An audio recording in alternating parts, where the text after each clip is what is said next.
di medan perang hukumnya dosa besar. Merusak salat wajib hukumnya dosa besar. Makanya kalau rusak tempel nggak boleh. Rusakin sampai batal. Tadi rupa rukun di rakaat pertama. Lagi rakaat kedua lagi baca Fatihah, tak rukun. Nggak boleh sambung, nggak boleh batal, kembali ke rukun. Kan begitu hukum. Kenapa begitu? Nggak boleh rusak salat kita tahan sampai muntah. Yang ada hukum di luar salat jangan tahan kentut terus. Dalam salat nggak boleh lagi. Kalau salat sunat kita rusak hukumnya makruh. Salat wajib nggak boleh. Saya hampir mustahil Ustaz, tahan. Hilang konsen saya Ustaz. Itulah salat yang paling besar pahalanya. Karena salat paling besar ujiannya nggak boleh rusak salat. Ingat.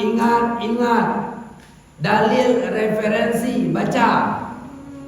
Satu salat wajib dibanding langit, bumi dan semesta alam masih besar satu salat wajib. Satu salat wajib banding satu paket haji umrah masih besar satu salat wajib. Satu salat wajib banding zakat triliunan masih besar satu salat wajib. Karena yang paling besar setelah seorang muslim yaitu salat wajib. Jadi jangan rusak. Itu cobaan bagi kita. Kenapa bapak itu berdiri samping kita? Kan bisa samping orang lain. Makanya Nabi melarang orang bau badan, bau mulut masuk hukumnya makruh. Dulu jadi aturan ini. Disuruh kita bersugi. Kita tes diri juga. Bisa itu.